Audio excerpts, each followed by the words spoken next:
우리나라 역사 가운데 가장 아픈 역사를 꼽으라면 단연 임진왜란과 6.25 동란을 꼽습니다. 이 두 전쟁은 오늘을 사는 저와 여러분에게 주는 교훈이 있어요. 그 교훈은 이 전쟁은 우리가 충분히 막을 수 있었던 전쟁이었다라는 사실입니다. 여러분, 먼저 임진왜란의 경우 율곡 이이 선생이 임진왜란 전에 10만 양병설을 주장합니다. 물론 지금은 이 10만 양병설에 대한 논란이 있습니다. 정확하게 10만 명의 군사를 양성하고자 한 것인지 아니면 후대에서 너무 가장하거나 미화한 것은 아닌지 논란이 있긴 합니다. 그러나 아무튼 율곡 선생님이 병조 판사 재직 시절에 외적의 침략에 우리가 철저하게 대비해야 한다라고 주장을 한 것은 분명한 사실입니다. 그러나 이러한 율곡 선생님의 주장이 묵인된 것은 우리가 너무나 잘 알고 있죠. 당시에 당파 싸움이 극에 달해서 이 선생님의 주장이 묵인이 되고 말았던 겁니다. 여러분, 당시의 조선은 둘로 나누어져 자신의 편은 무조건 옳고 또 반대편은 무조건 잘못되었다, 틀렸다라고 이런 당파 싸움으로 인해서 충분히 막을 수 있었던 전쟁이었지만 막지 못하고 우리 민족이 무려 10년에 가까운 세월 동안 우리 선조뿐만 아니라 우리 국토가 완전히 유린을 당하게 됩니다.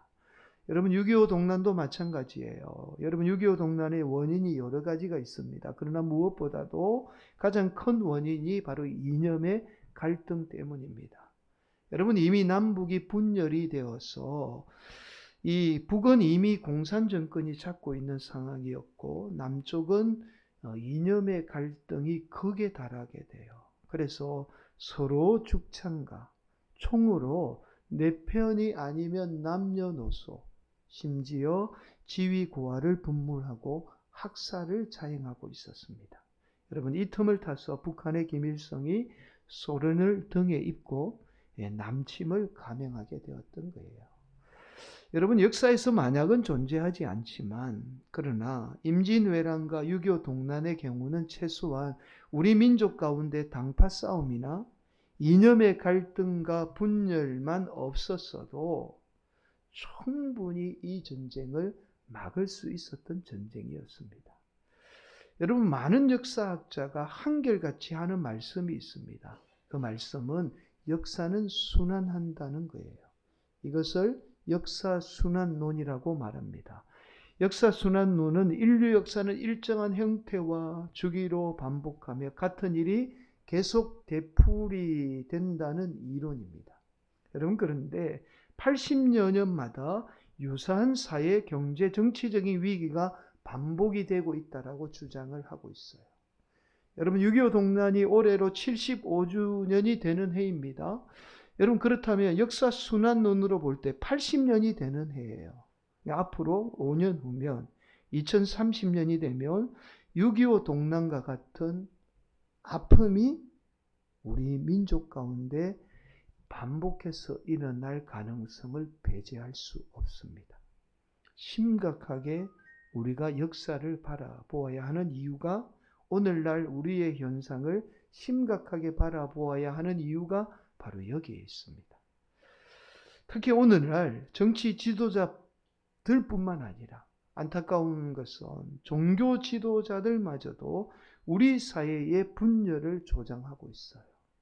오늘을 사는 우리 성도들이 이 종교 지도자들에 의해서 이러한 역사의 흐름을 분별하지 못하고 거기에 많은 성도들이 빠져서 그렇게 신앙생활을 하고 있습니다.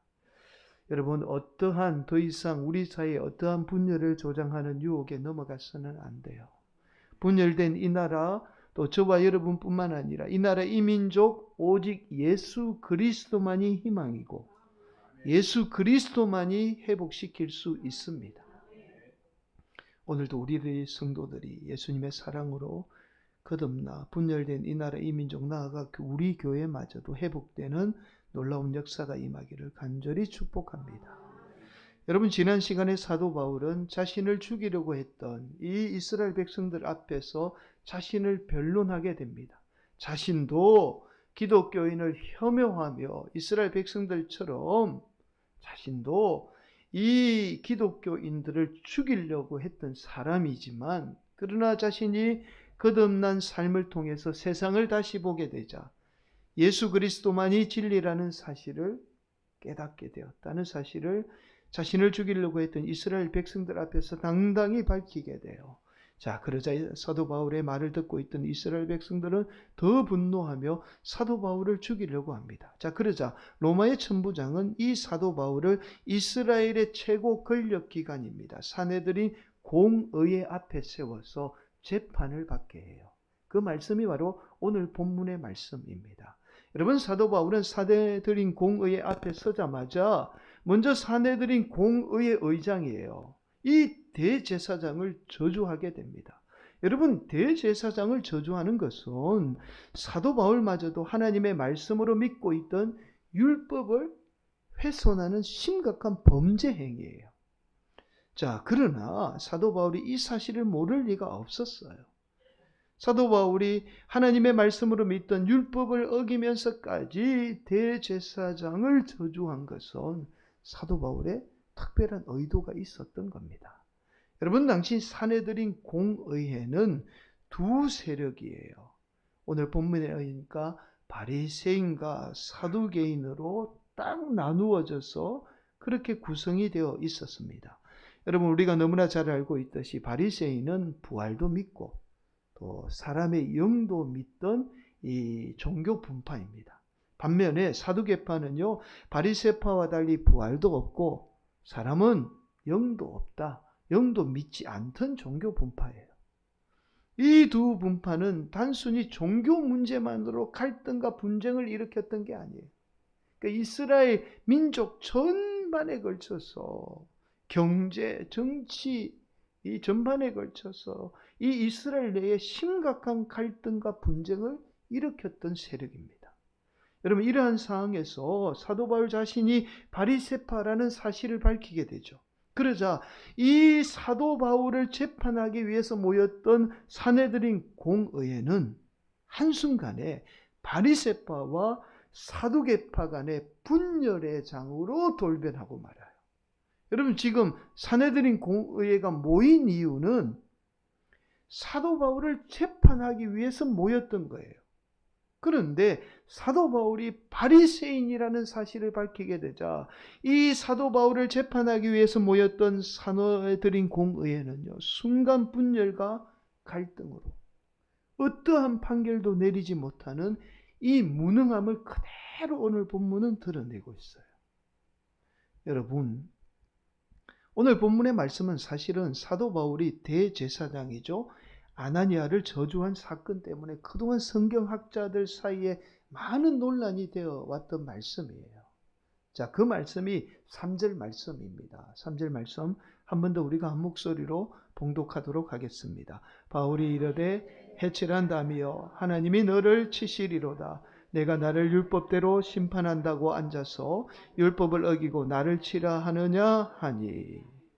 여러분, 사도 바울이 대제사장인 아나니아에게 이렇게 저주합니다. 해칠한 담이여 라고 저주하고 있어요. 여러분, 이 말이 어떤 의미인지 알기 위해서는 먼저 우리가 이 해칠한 담이 무슨 의미의 말인지 알아야 합니다. 여러분, 보통 유대인들은 돈이 많은 사람은 간을 짜서 별도의 무덤을 만듭니다. 자, 그러나 대부분의 사람들은 유대 땅이 이 땅 자체가 석회로 이루어져 있어요. 딱딱한 석회로 이루어져 있습니다. 그래서 땅을 깊게 팔 수가 없어서 사람이 죽으면 땅을 얇게 파고는 이 간이 없는 채로 그대로 시신을 땅에 묻었습니다. 자, 그리고 평평한 돌을 올려 놓았어요. 이걸 어려운말로 평토장이라고 그렇게 부릅니다. 평토장의 경우 땅을 깊게 파지 않았기 때문에 비가 오거나 시간이 지나며 시신이 종종 땅 밖으로 나오는 경우들이 있었어요. 그래서 유대인들이 가장 부정하게 여기는 것이 무엇이냐면 죽은 사람의 시신을 만지는 것, 접촉하는 것을 가장 부정하게 여겼습니다. 그래서 이 시신과의 접촉을 피하기 위해서 무덤이라는 사실을 알리기 위해서 무덤이 있는 돌에는 화려한 해칠을 했어요. 지금 결국 오늘 본문에서 해칠한 담이라는 이 저주의 말은 어떤 의미냐면 죽으라는 말인데, 단순히 죽으라는 말이 아니고 하나님께 저주받아 죽으라, 그런 저주예요. 심각한 욕설입니다. 그래서 우리는 이게 이제 우리가 조금 우리 문화에는 이런 저주는 잘 없어요. 이게 저주스러운 욕보다는 아주 이 욕을 넘어서는 저주인 거죠. 이스라엘 백성들은 하나님을 믿잖아요. 근데 하나님에게 저주받아 죽으라는 말이 가장 큰 저주인 거죠.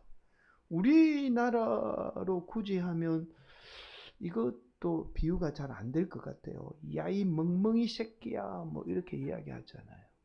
이건 욕이잖아요, 단순히. 근데 이 하나님께 해칠한 담이여라는 거는 욕도 욕이지만 그 속에 뭐가 있다고요? 저주가 숨겨져 있는 거예요. 대제사장은 그 나라를 대표하는 인물이에요. 여러분, 어떻게 한 나라를 대표하는 대제사장에게 사도 바울이 이렇게 심한 욕을 할 수 있을까요?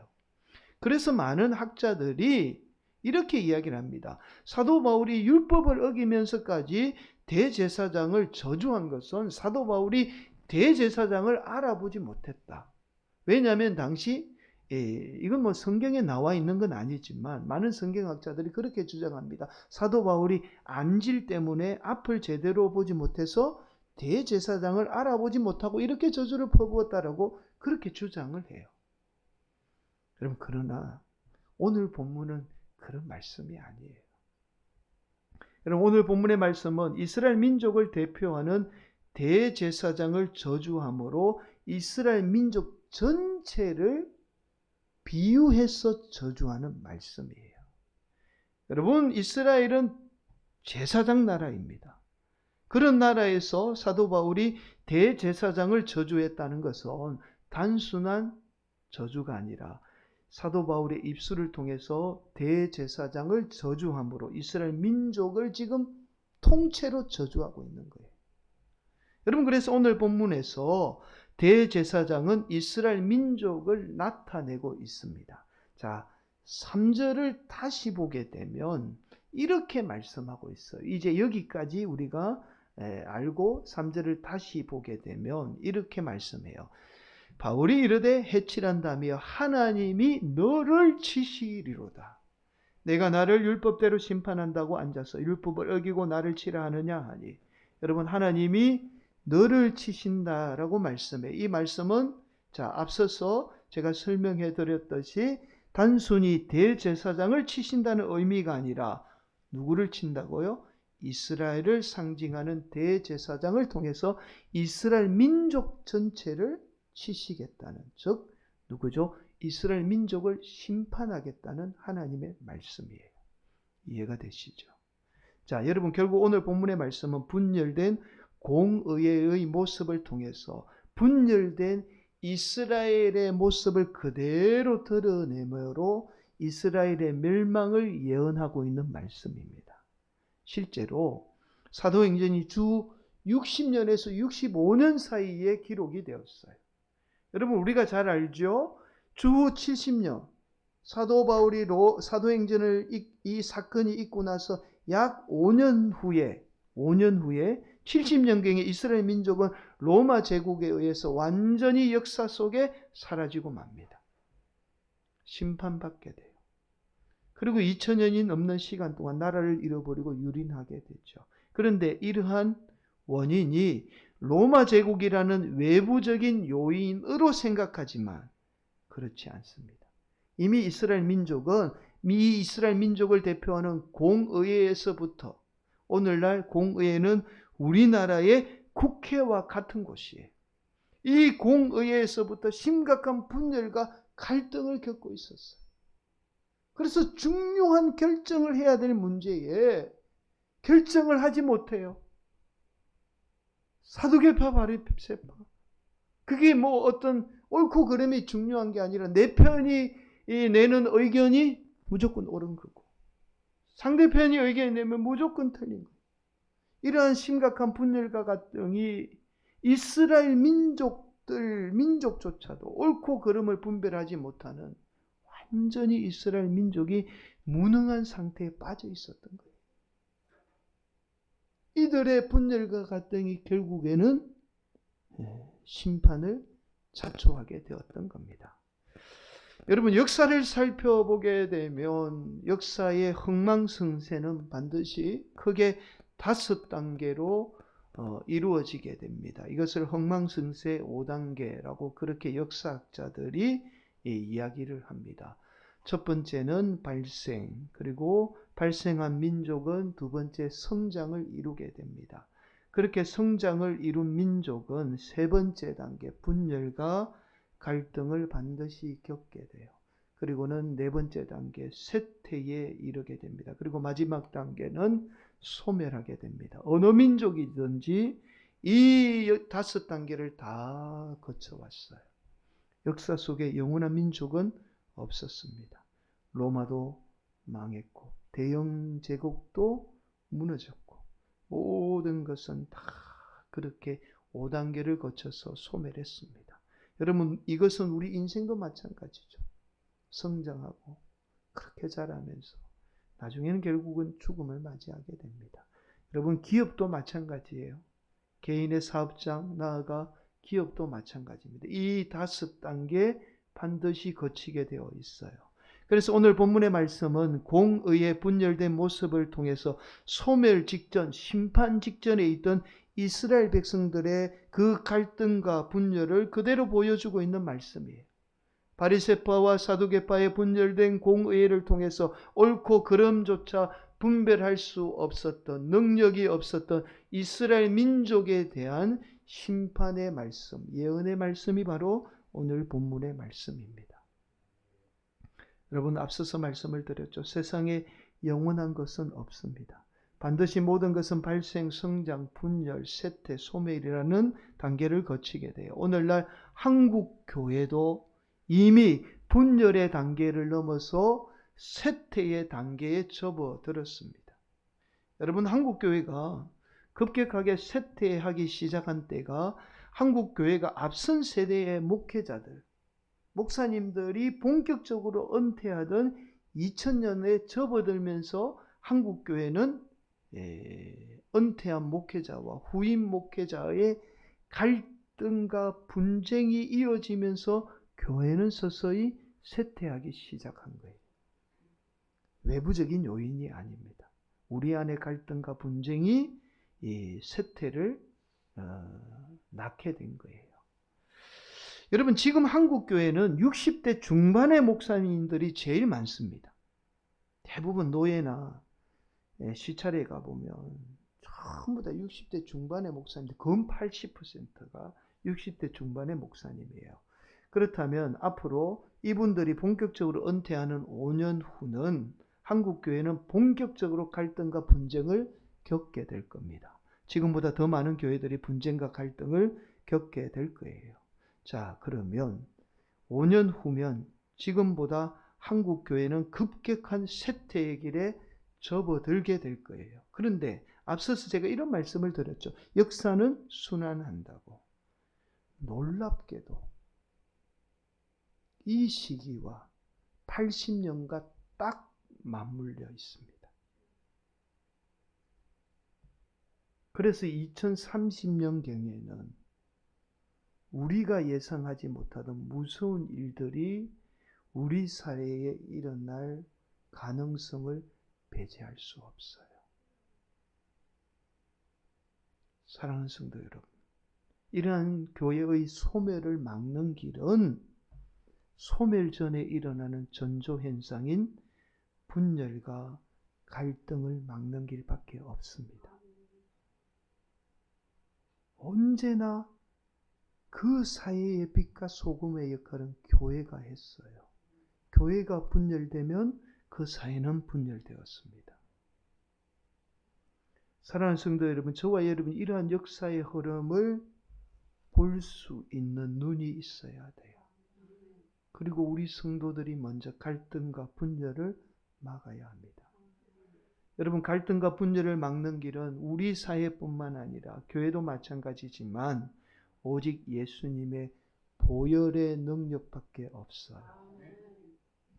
그래서 베드로전서 1장 18절 19절은 이렇게 말씀하고 있습니다. 너희가 알거니와 너희 조상이 물려준 헛된 행실에서 대속함을 받는 것은 은이나 금같이 없어질 것으로 된 것이 아니요 이 땅이 만든 어떤 제도나 노력으로 되는 것이 아니고 오직 흠없고 점없는 어린 양 같은 그리스도의 보배로운 피로 된 것이니라. 이 땅의 잘못된 이념의 갈등, 우리 선조로부터 물려받은 이념의 갈등, 그리고 교회 지도자들의 잘못된 형식을 통한 갈등과 분쟁은,